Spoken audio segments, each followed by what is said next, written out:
நான் படிக்கும்போதே கிரிக்கெட் வெறியன். எங்க அப்பாவோட நண்பர் என்னோட கிரிக்கெட் ஆர்வத்தை பார்த்துட்டு அப்பாவிடம் கிண்டலாக, உன் பையன் மட்டும் பேட்டோட பிறந்திருக்கிறான்டா, இப்போ அவன் புடிச்சிருக்கிற அலையிற கிரிக்கெட் பேட்டு. இத நானே கேட்டுட்டு வெக்கப்பட்டு, சி அங்கிள், ஏன் இப்படி பேசுறீங்க, அதுவும் அப்பா முன்னாடி, போங்க அங்கிள்னு சொல்லிட்டு ஓடிடுவேன்.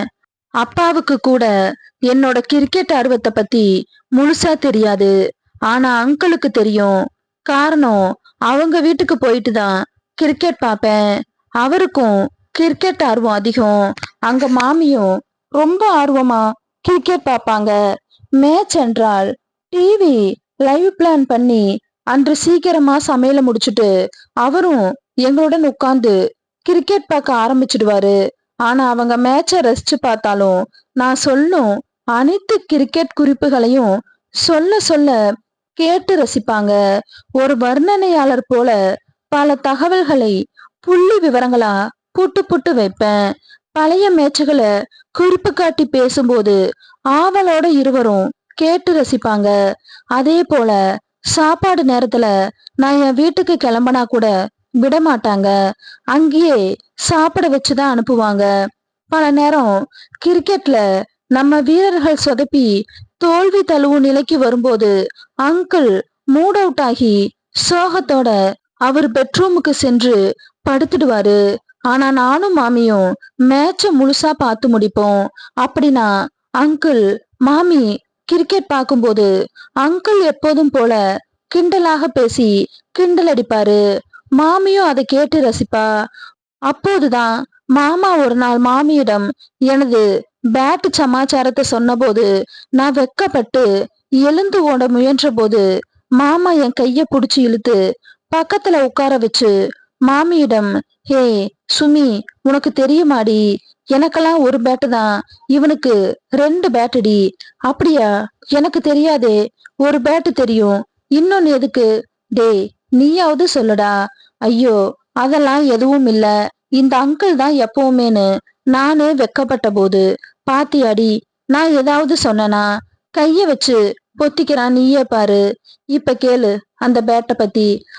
அதானே சொல்லேன்டா, உன்கிட்ட பேட் இல்லைன்னா தானே வருத்தப்படணும். உன்கிட்ட மாமா 2 பேட் இருக்குன்னு தானே சொல்றாரு, அது உனக்கு பெருமை தானடா. அதான் உன்னை கேக்குறேன், அவர் ஏன் சொல்லணும், நீயே சொல்லு, இல்லைன்னா காட்டுடா. மாமியே இப்படி பேசுவாங்கன்னு நான் எதிர்பார்க்கல. அன்னைக்கு மாமியின் பார்வையும் வேற மாதிரி தான் இருந்தது. மாமா டிவி பார்க்கும்போது ஏதோ கிச்சன் ஸ்லாப்ல இருந்து எடுக்க மாமி என்ன கூப்பிட்டாங்க.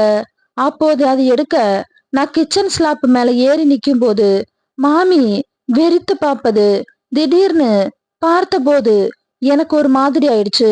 ஆனா மாமி சமாளிச்சுக்கிட்டு, ஒன்னும் பயப்படாதடா, உன் பேட்ட உன்னோட பர்மிஷன் இல்லாம பார்க்க மாட்டேன், போதுமா.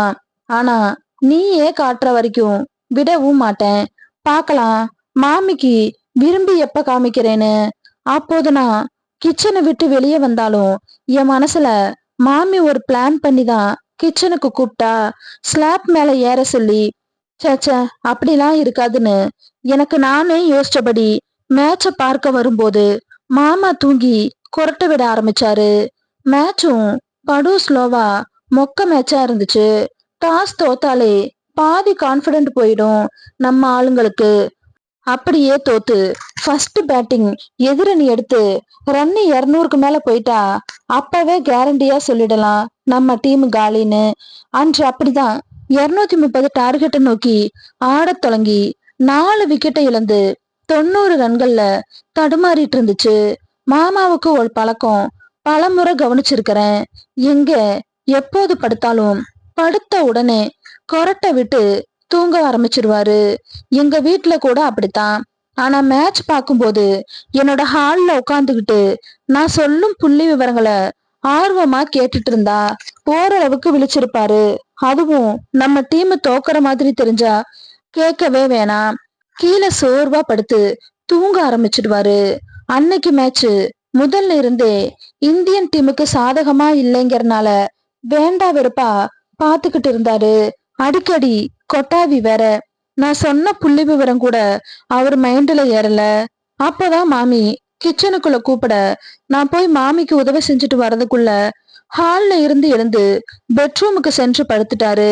நான் பெட்ரூம்குள்ள எட்டி பார்க்கும்போது குரட்ட சத்தம் என் காதை கிழிக்க இனிமே வேலைக்காகாதுன்னு ஹாலுக்கு வந்து டிவி பார்க்க ஆரம்பிச்சிட்டேன். அப்போது வேலையை முடிச்சிட்டு வந்த மாமி எனக்கு ஜூஸ் போட்டு கொடுத்துட்டு, டேய் என்னாச்சு, உன் ஆல்ரவுண்டர் அங்கிள் போய் தூங்கியாச்சு போல. ஆமா மாமி, அங்கிள் பத்தி தான் தெரியுமே. நீங்க கிச்சனுக்கு கூப்பிட்ட கேப்ல பெட்ரூமுக்கு போய் படுத்து தூங்கிட்டாரு.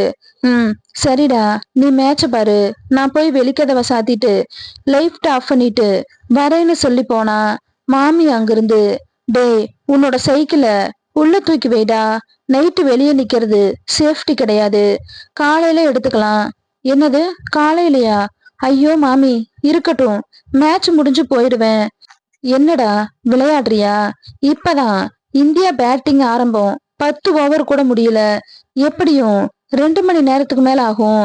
அதுக்கப்புறம் போனா உங்க மாமா காலையில எழுந்து என்ன திட்டுவாரு. அன்டைம்ல அவனை ஏன் போக விட்டேன்னு நான் எதுவுமே பேசாம டிவி பார்க்க ஆரம்பிச்சேன். மாமி அதுவரை புடவையில இருந்து நைட்டிக்கு மாறி அனைத்து விளக்குகளையும் அணைச்சிட்டு ஹாலுக்கு வந்து நைட் லேம்ப மட்டும் போட்டுட்டு ஒரு பாய விரிச்சு என் பக்கத்துல உட்காந்துக்கிட்டா. அப்போது மாமியிடம் பேசி கொண்டிருந்த போது, இப்பதான் மாமா இல்லையே, இப்போதைக்கு எந்திரிக்க மாட்டாரு, சொல்லு உன்னோட பேட்டை பத்தி. இன்னைக்கு சொல்லாம விட மாட்டேன்னு செல்லமா மிரட்டிய போது, ஐயோ மாமி, நீங்க வேற அங்க கூட சேர்ந்துக்கிட்டு அவர் விவஸ்தை இல்லாம அன்னைக்கு எங்க அப்பா கிட்ட ஏன் முன்னாடியே சொன்னாரு. அது கூட பரவாயில்ல, நீங்க பொம்பளை, உங்க முன்னாடி. என்னடா பொம்பளைனா பார்க்காத பொம்பளைன்னு நினைச்சியாடா? உங்க அப்பா பேட்டையே பார்த்தவடா, உன் பேட்டை பார்க்க முடியாதான்னு சொல்லி, டேய் நீ இந்தியாவோட பேட்டிங்க பாரு, நான் இந்த பேட்டை பாக்குறேன்னு நானே எதிர்பாராம சட்டுன்னு ஆரம்பிச்சா. நான் கண்ணை மூடிக்கிட்டு பார்த்துட்டு இருந்தேன். வாய் விட்டு பதில் சொல்லலானா அங்கிளோட கொரட்டை சத்தம் ஹால் வரை எதிரொலிச்சுது. எதுவும் புரியாது. நான் மாமியோட முகத்தை பார்த்தேன். மாமி என்ன புரிஞ்சுக்கிட்டு மாமியின் உருவமே மங்களா தெரிஞ்சுது. கிச்சனுக்குள்ள அழைச்சு சென்று, டே நான் உனக்கு பால் காய்ச்சறேன். பசும்பால் டம்ளரை மாமியிடம் வாங்கிக்கிட்டு ஹாலுக்கு வந்தேன். அதற்குள்ள இந்தியா அந்த மேட்ச்ல அவுட் ஆகி தலைய குனிஞ்சபடி பிளேயர்கள் வெளியே வர, மாமி அடுத்த மேட்ச ஆரம்பிக்கலாமா? ஃபர்ஸ்ட் மேட்ச்ல நீங்க கேட்ச் பண்ணிட்டீங்க, இந்த மேட்ச்ல நான் உங்களை கிளியர் போர்டு பண்ண போறேன். நன்றி.